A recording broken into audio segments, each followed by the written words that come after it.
आरोग्याची खात्री सेवेत तत्पर येवला शहरातील विश्वासार्ह नाव डॉक्टर साळुंखे यांचं अनिरुद्ध मल्टी स्पेशालिटी हॉस्पिटल येथे उपलब्ध आहेत अत्याधुनिक सुविधा CT scan, colour sonography, digital X-ray, ICU, NICU, सुसज्ज ऑपरेशन थिएटर, फिजिओथेरपी, किमोथेरपी, स्त्रीरोग व प्रसूती विभाग, यूरोलॉजी विभाग, एंडोस्कोपी व कोलोनोस्कोपी, हाडांचे ऑर्थोपेडिक विभाग, कॅन्सर शस्त्रक्रिया, मेंदू व मणक्यावरील शस्त्रक्रिया तसेच मूत्रपिंडातील खड्यांच्या शस्त्रक्रिया, याशिवाय आयुष्यमान भारत प्रधानमंत्री जन आरोग्य योजना, महात्मा ज्योतिराव फुले जन आरोग्य योजना आणि मुख्यमंत्री सहायता निधी यांसारख्या विविध शासकीय योजनांचा लाभ उपलब्ध। आणि आता उज्ज्वल करिअरसाठी अनिरुद्ध नर्सिंग कॉलेज येवला येथे बेसिक BSc नर्सिंग प्रवेश प्रक्रिया सुरू आहे। आधुनिक कॅम्पस, अनुभवी प्राध्यापक, सुसज्ज प्रयोगशाळा आणि दर्जेदार शिक्षणाची हमी। आजच संपर्क साधा। अनिरुद्ध मल्टी स्पेशालिटी हॉस्पिटल आणि अनिरुद्ध नर्सिंग कॉलेज येवला। तंदुरुस्त आरोग्य, उज्ज्वल भविष्य।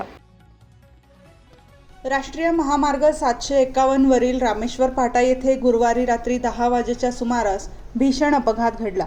या अपघातात एसटी बसच्या धडकेत मोटरसायकलवरील तिघांचा जागीच मृत्यू झाला। पोलिसांनी दिलेल्या माहितीनुसार पुण्याहून सटाण्याच्या दिशेने जाणारी एसटी बस क्रमांक MH14 LX 7851 भरधाव वेगात येत होती।